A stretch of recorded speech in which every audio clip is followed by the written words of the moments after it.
Alors bonjour à tous, j'espère que vous allez bien, que Dieu vous bénisse abondamment.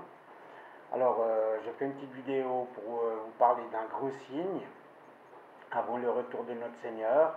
C'est la ruine, donc une ruine soudaine qui est mentionnée dans 1 Thessaloniciens 5, pardon. Et voilà, je vais aller directement donc lire ce paragraphe. Alors, pour ce qui concerne les temps et les moments, vous n'avez pas besoin, frères, qu'on vous en écrive. Vous savez bien, en effet, vous-même, que le jour du Seigneur viendra comme un voleur de la nuit. Car lorsqu'ils diront paix et sûreté, alors une ruine subite les surprendra. Comme les douleurs surprennent la femme enceinte et ils n'y échapperont point. Mais quant à vous, frères, vous n'êtes point dans les ténèbres, pour que ce jour-là vous surprenne comme un voleur. Vous êtes tous des enfants de la lumière et des enfants du jour, nous ne sommes point de la nuit ni des ténèbres. Ne dormons donc pas comme les autres, mais veillons et soyons restreints. Car ceux qui dorment, dorment la nuit, et ceux qui sont ivres la nuit. Mais nous qui sommes du jour, soyons restreints, étant revêtus de la cuirasse de la foi et du renoncement et du casque de l'espérance du salut. Car Dieu ne nous a point destinés à la colère, mais à la possession du salut par notre Seigneur Jésus-Christ. Alors, voilà, je vais revenir donc, sur le passage. Donc, quand les hommes diront paix et sécurité, une ruine soudaine les surprendra. Alors, ben voilà, quand le Seigneur nous dit les hommes diront paix et sûreté, dans la période des temps de la fin, ça correspond tout à fait à ce qui se passe maintenant donc, au Moyen-Orient. Ils ont déjà assez souvent mentionné paix et sécurité, mais de toute façon le Seigneur nous dit bien dans la Bible qu'il n'y aura jamais de paix au Moyen-Orient, parce que tout le monde veut Israël, et voilà, c'est comme ça, c'est prophétique. Et si le Seigneur nous dit que donc, quand les hommes diront paix et sécurité, une ruine soudaine les surprendra, donc la ruine soudaine, ce ne sera pas une ruine économique, ça sera une ruine suite à un grand événement au niveau destruction. Et ça me rapporte donc, à Ésaïe 17, la destruction de Damas, une nuit. Si vous lisez le chapitre, c'est bien expliqué que ça va arriver pendant la nuit. Une nuit, Damas sera détruit. Et voilà, pour moi, c'est un gros signe avant le lèvement. Et je voulais aussi revenir sur. Donc, vous avez entendu parler du jour caché, du vrai calendrier donc, que les Juifs n'ont pas suivi. Parce que les trois fêtes d'automne, Rosh Hashanah, Yom Kippour et Tabernacle, donc Sukkot, doivent se réaliser en automne. Et ben, cette année, elles ne se sont pas réalisées en automne, donc par rapport surtout au début de Rosh Hashanah. Alors, ben, aujourd'hui on est le 14 octobre, ça serait donc aujourd'hui la vraie fête de Rosh Hashanah. Et je voulais, disons, revenir sur, comme j'avais expliqué dans une vidéo, que les trois fêtes sont reliées ensemble pour l'enlèvement de l'Église, donc Rosh Hashanah, Yom Kippour et Tabernacle.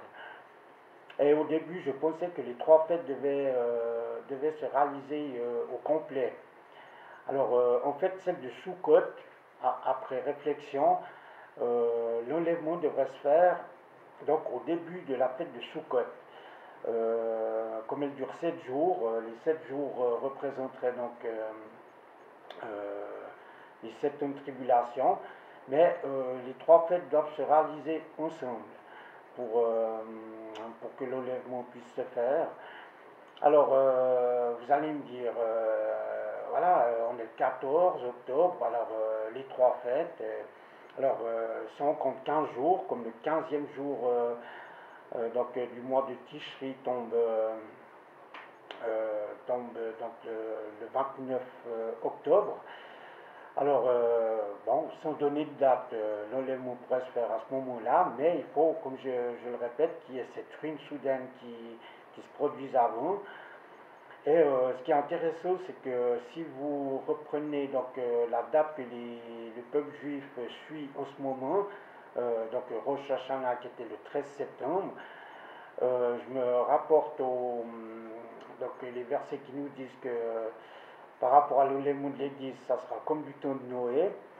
Et c'est bien précisé que dans le temps de Noé, donc Noé entra dans l'arche le 17e jour du deuxième mois. Le deuxième mois, c'est le mois de Eshlan. Alors, si vous prenez depuis le 13, le 17e jour du deuxième mois, on tombe aussi le 29 octobre. Alors, c'est intéressant de voir que même avec le calendrier que le peuple juif suit en ce moment, qui est en guillemets faux, et par rapport à la nouvelle date, on compte les trois fêtes, on tombe quand même de toute façon le 29 octobre. Alors, je trouve ça intéressant que c'est peut-être pas un hasard, le Seigneur a fait les choses qu'on puisse voir quand même que voilà, c'est une date importante, le 29 octobre. Et ce qui est intéressant aussi, c'est que du temps donc, de Adam et Ève, Ève a été séduite le 17e jour du deuxième mois par le serpent. Alors c'est aussi intéressant de voir que ce 17e jour du deuxième mois est quand même une date, voilà. Il y a aussi eu, je crois, au niveau du premier temple, si je me trompe, qui a été inauguré, qui a été fini, sa construction a été finie le 17e jour du deuxième mois aussi. Et voilà, il y a beaucoup de choses qui se sont passées, je ne les ai pas toutes notées, mais qui se sont passées le 17e jour du deuxième mois. Alors voilà, je voulais attirer votre attention sur la fin octobre. Alors voilà, il ne reste pas beaucoup de jours. Comme je dis, c'est vraiment, il faut qu'il y ait ce signe d'une ruine soudaine, donc Esaïe 17 qui doit se réaliser. Alors, est-ce que Esaïe se produirait autour du 23, 24 octobre? Parce que c'est intéressant que il y a eu je crois que c'était en 1973, la guerre de Kippour, qui est tombée dans la fête, le jour de la fête de Yom Kippour. Alors est-ce que ça va se reproduire aussi? Enfin, je ne sais pas. Mais voilà, je voulais vraiment attirer votre attention sur le 29 octobre et de rester donc de bien veiller, de regarder ce qui se passe au Moyen-Orient. Ça ne va pas s'améliorer.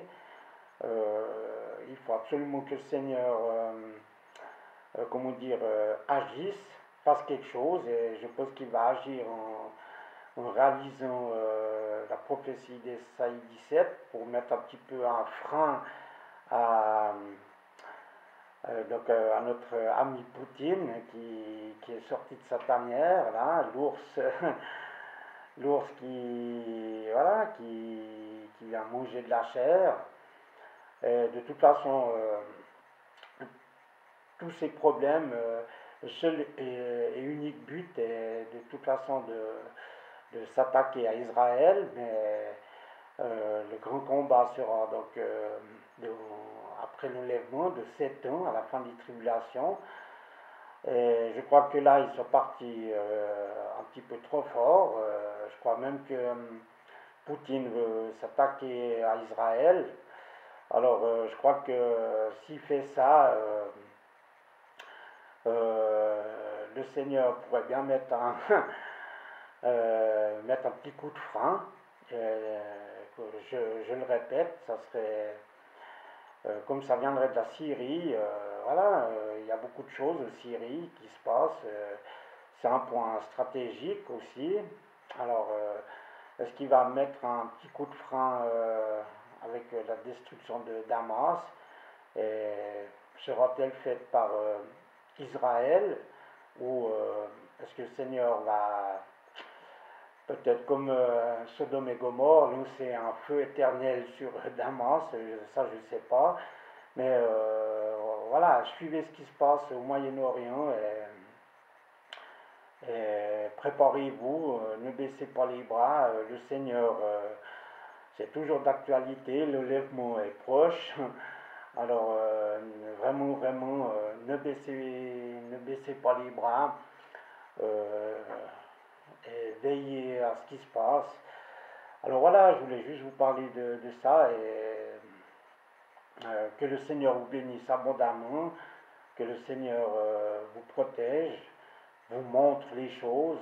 Et je reviendrai peut-être encore avec des vidéos, je ne sais pas, mais voilà, je voulais vraiment vous parler de cette frime soudaine. Alors, soyez tous abondamment bénis et à bientôt. Amen.